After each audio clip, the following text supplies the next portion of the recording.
Hello everyone, my name is Chris Tang. And my name is Z, also known as Johnny Graves. And today we're excited to announce our first launch out series for Connect, The Icon. A platform where we'll be interviewing hungry artists right here in Victoria and beyond. So without any hesitation, I'd like to introduce you to Prometheus The Titan, a young hip-hop artist and producer who's taking his sounds to the next level. Let's get right into it.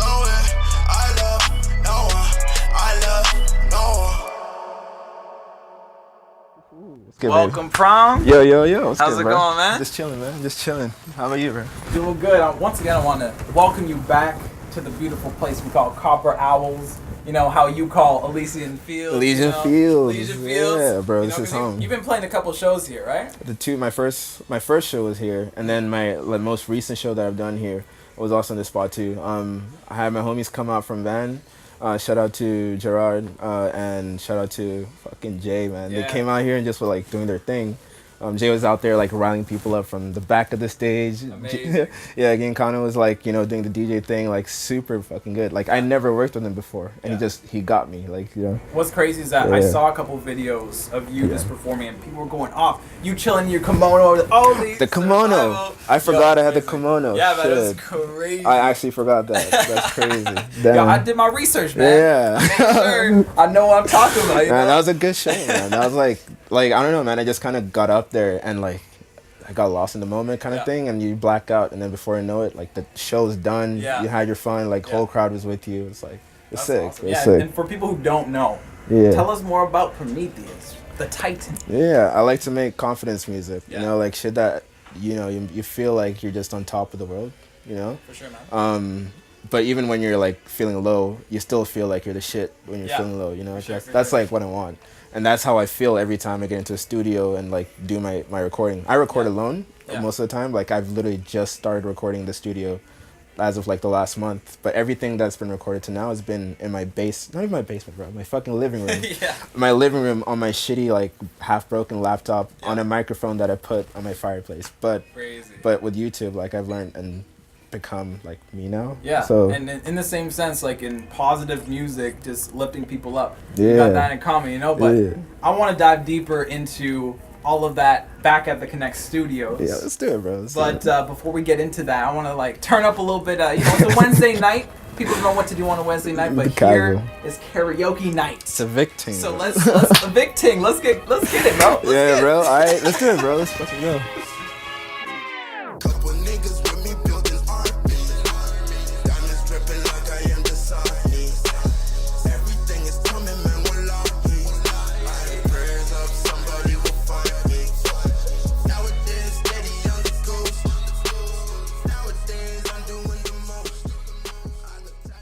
All right, Prometheus the Titan, we'd like to welcome you to Connect headquarters. Yes, sir. Thank you for having me, yo. Thank you. And you know, to the great man beside me, we got Chris Tang, Oh, I know. What's good, man? Welcome. the ringleader.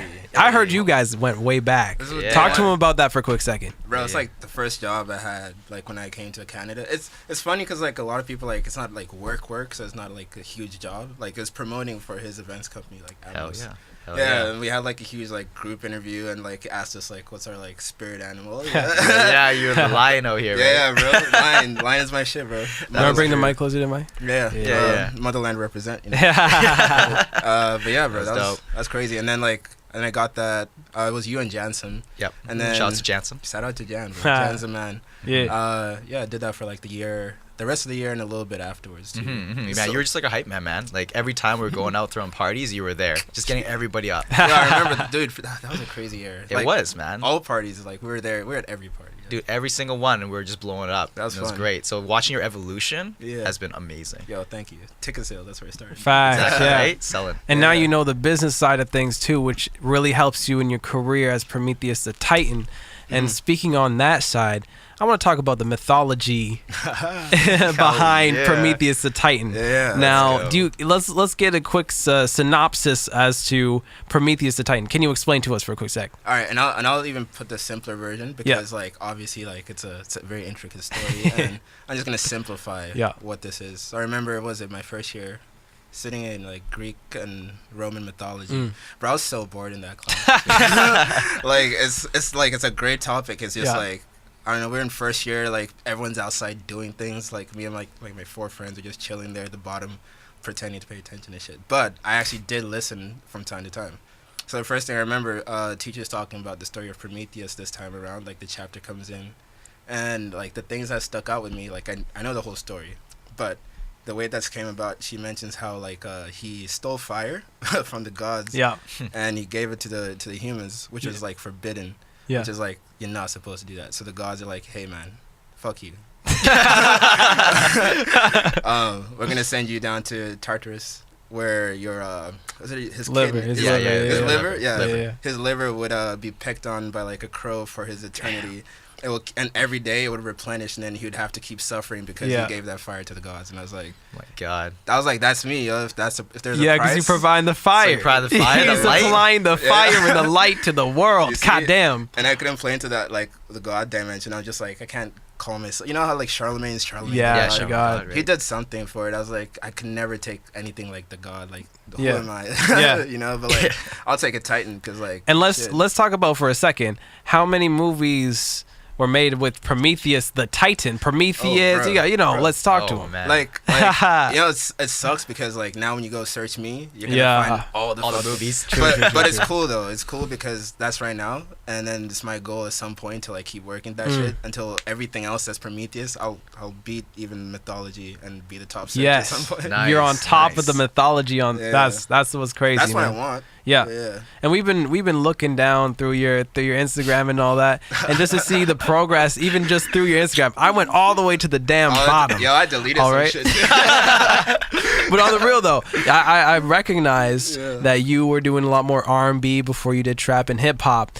What really was the switch? Oh, bro, it's not even that like I was doing more R&B. I had an experimental EP called Pink Cocaine, which is an analogy. If you can't get pink cocaine, like everyone's like, you do. I don't fuck with coke, but like pink cocaine is an analogy to women being addicted, and pussy is power. Pussy's pink. Pink cocaine. It's addictive. Sounds like a sometimes it's black, sometimes it's brown. Let's not discriminate. No. It's what's around Taste the rainbow. What around? Like, bro, like what's around it can be whatever color. Facts, when you get down into it, it's all pink cocaine. Moving on. Yeah, exactly. You know what I mean? Yeah. And so that was like my first time. I was like, you know what? I could kind of fuck around with R&B and see what that pocket is like. And then after I do a whole project in that field, I can take the pieces I like from it and just build that into whatever I go into next. Which is why like a lot of my songs now have like it'll sound like I'm featuring myself, where I have like standard verse and then there'll be something melodic somewhere in there, or like there'll be something singing based. It's not just like I'm rapping. Like, yeah, for sure. So, but before that, like I was doing the same kind of auto-tune stuff, but my production was like it was like a little shittier at the time. Like the lyrics were always good. I think like I've always been decent at writing, like, and all that shit, and the production and arrangement was fine. But the skills in mixing and stuff really made everything I did before that get overlooked. Oh yeah. Right. Yeah. So then I did that Pink Cocaine EP, experimented in R&B, tried the writing style, learned from people who write like that, pushed myself, and then like took the pieces I liked, and my situations just made sense at the time. For sure. Yeah. Right. Like, and if we're talking even about like sound quality for your tracks, that even on Spotify and stuff, what's amazing and something that even I do myself is to show people that you can do it yourself even if you have limited resources, because one of my favorite tracks from you is Only Survival, and like you were telling me that the cover was a Snapchat photo, man. I could probably find it. It's probably I have my old Galaxy phone somewhere, like a very buggered old phone and shit. Like, but I took a Snapchat on that, and I think my room lighting was like red. I had a red lighting in my room. Right. It was like it just helped me write better. I felt like myself at night and shit. Like. Just gave you that vibe. Yeah, just like around my whole life, it's just like an accent, you know. Crazy. When night comes around, you don't see like dark skies, you're just seeing red. Facts. But the background was red, and then I had a blue light inside the lampshade, so there's 2 lights coming in, and I stood like in this weird spot where the face of the blue light hits me, and then the red light in the back hits me too. Crazy. I took the Snapchat and I saved it. It's somewhere in my gallery. I could probably find it and send it to you guys. I'll show you. And then I edited that, and I decided to like put it in Photoshop, attach some lyrics into the artwork. And so if you look really closely at the artwork, it's lyrics from the song that I basically like low-key typography onto my face. Crazy. And you can read like, you know, like bullet brain, only survive, all that shit's just like it's crazy. Crazy. I like to do my own art. Like, Right. I mean, you are a self-made, really. You produce for yourself, you write for yourself, you record, you mix for yourself, and you've been really getting in on that mixing game as well, because you're telling us how, you know, taking out the little the breaths, the breaths, it makes a difference. I totally know what you're saying. And so for just to see how self-made you are, it really represents kind of like how unique your artistry is. And just a segue into the next question, you know, when I listen to you, I definitely hear like the best parts of Kid Cudi and Travis Scott in your voice. And I want to know, you know, who are your inspirations? Oh man, that's crazy. That's wild, because I know like the core like of what makes me like I like the elements that do make me. I know them. I just can't always pinpoint exactly where they come from all the time. But I know like the core is like Travis obviously has to be number one. Like Days Before. Nice. You know, Days Before, I remember listening to that, because even in Brazil, it's not like we had a lot of hip hop. Like I had to go out of my way to find hip hop when I was living in Brazil. So like for me, I found Travis when I was over there, and I was like the only person in like the whole fucking place I knew who was listening to him, and it was a whole different world. And I was like, shit, one day that'll be dope to just like live in this kind of world. But I wasn't recording or anything. I was just experiencing as a fan. Yeah, crazy. So Travis is in there. Days Before.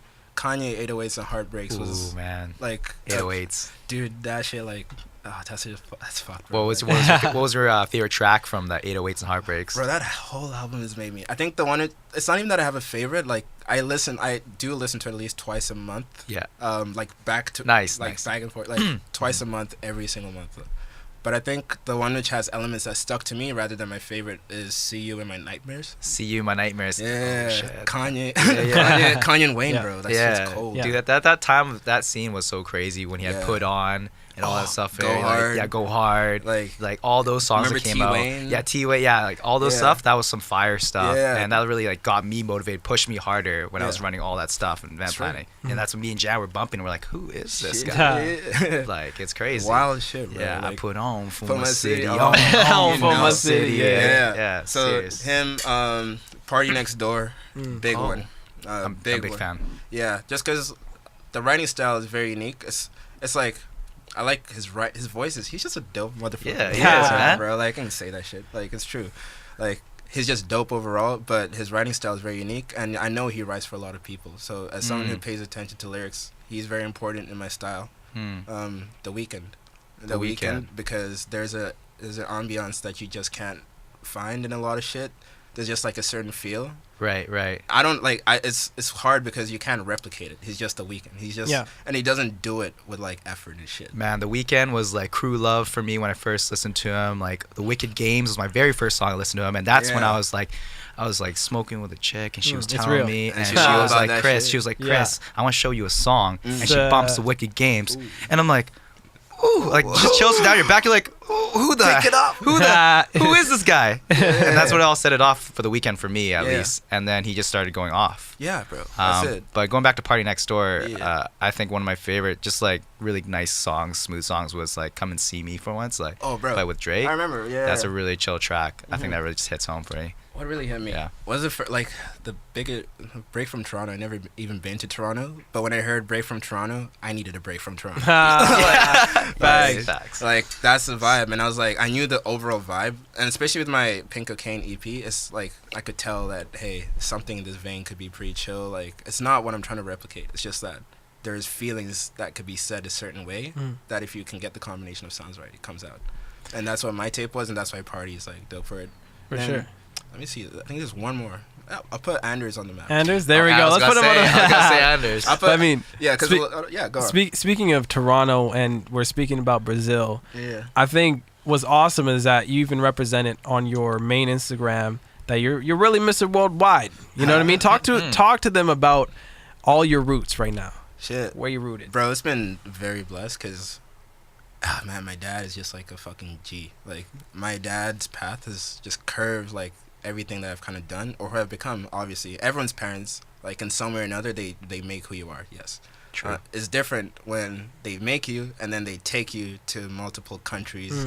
There is a different level, right? So I remember it's weird because in some sense I've moved around to a lot of countries, and it's like you'll miss a sense of home. You don't really know what's home. Right. But his job, he works as a diplomat. So it means he gets assigned to represent our country. I'm from Zimbabwe originally. Wow. Yeah. Still from Zimbabwe. Damn. Originally. Most But yeah, so he goes out there. He represents the country in a couple ways, like whether it's like deals and stuff, or like, you know, between countries and shit like that. He's out there. So his first diplomatic posting was Belgium, and I remember leaving. We left. I was like 4 years old at the time. Crazy. Yeah, we went out to Belgium. My little brother was actually born there in like 2003. Like he's small baby. Small 2002. I'm sorry. Damn. I don't know how old he is. How many siblings? How many siblings do you have? I have two. Crazy. Two. My sister is 19, I think. 19 or 20. And then my little brother is like 15. Like, so he's just getting out that awkward stage. But he was born in Belgium, and then we stayed there for a couple years, and then in like 2006, like we came back to Zimbabwe, spent a couple years there on diplomatic break, and then crazy. We got a new posting in like 2010. Sorry. We got a new posting in like 2010, and then that was going to Brazil. So at the time, like I remember like my dad sitting us down and be like, so this is a big thing. Hey, we sat around the table and like they told us what's going on, and we didn't even believe it. It was just so weird because like I don't know, I did not expect like Brazil. Yeah, it's so random. Yeah, and so many other things were kind of going on. Like, you know, I just come back from like doing a rugby tour in Dubai, like where we went undefeated in the next season as underdog. Okay. Crazy. You're a rugby player too. Okay. What's your position? I'm a winger, bro. I'm a winger, but like I started as a flank though. Like, Nice. Yeah. Crazy. But yeah, at the time though, we came back, we went undefeated. So for the next like 3 years, I was like, we were gonna be like captain, vice captain, because we led a team. Like we're the underdogs, like we're some small school and shit. Crazy. Like whatever. I was like captain every game, so it was like it was a good season. Yeah. Not captain, capped in. Okay. Highest cap player. You should have just kept it on the low. Just captain. Just lay it captain. Let people decide for themselves. You know, flex on them a little bit. I think he's humble. Yeah, I had to be humble. Like if I was there every game and we won, that's my humility for it. Yeah. But, Nice. But I mean, overall, yeah, it was a dope trip. We went out there to Dubai, came back. Then now we're going to Brazil. So I spent my whole like high school in Brazil. From 2010, I was there till 2014. My family just moved back earlier this year. Nice. Our diplomatic posting ended, so we're back in Zimbabwe now. But yeah, dude, it was so strange. So for 4 years, I was at an American school in Brazil, and it's not like America. It's like an internet. You know what I mean? Like it's not like America. Yeah. But like it's America. run by the Americans. There's a lot. It's dope. It's a dope school. It's a small school. My class was 39 people, and it was the biggest in like a couple years. But like of those, like 6 of them went to like Ivy League schools and shit, or like 5 of them or so. That's crazy. Let's talk about. You have 39 people in your school. How many honeys though? Talk to him. Talk to him about that. Keep this a secret. Yeah. Because like then the girls out there, they're beautiful, man. Like I mean, you've seen Brazilian girls. Like Pharrell been talking about it. Snoop been talking about it. Everyone's talking about it. I've seen them. Catch a sweat talking about it. Yeah, bro. You know what I mean? But bro, different breed. Yeah, different breed, man. But Definitely. love them. Love all my Brazilian girls. There we go. Yeah, shout outs. And speaking of, since you've been in so many different countries, how many languages do you speak? Bro, you know what the worst part is like I've lost languages. No, really? I've lost I think I've lost 3 languages. Oh gosh. Wow. Like I used to have the ones I've lost my French, I've lost my Dutch and my Flemish. Because Flemish. Yeah, because I mean I learned them like when you're like 5 years old. Yeah. And the funny thing is, this is like on a side note, I actually grew up with a British accent. Because when I was coming from Zimbabwe going to Belgium, I grew up in British schools my whole life. Right. Until Brazil. So my first English teacher was actually British. And so if you go back and see my videos when I was a little kid, I have a little fucking mini Titan. Yeah, I have a British accent, and I had it all the way until like when I went to Zimbabwe, where they're like speaking like Americans, and they're like, "Why you speak like that?" Wow. Whoa. But shit, where was I even going with that? There was no worries. Yeah, languages. Just languages. Oh, languages. Yeah. Sorry. Yeah. So I've lost those 3, and so right now I have like my English, Shona, which is the home language in Zimbabwe. My Portuguese. A little bit of Spanish. You speak Portuguese? Fluently, yeah. Yeah, you know Brandon speaks Portuguese too. Right? Does he actually? Yo, he does. He's Portuguese. Dude, and like I'd speak a little Portuguese myself, dude. You know, if I wanna, you know, Just serenade a little beautiful little thing, Brazil. I'm always talking English, but then I look at him like, just like, and speak to. Você é fofa. Oh, okay. You're cute. I want to talk to you. Yeah, he's saying that to you. Like, straight in the eyes.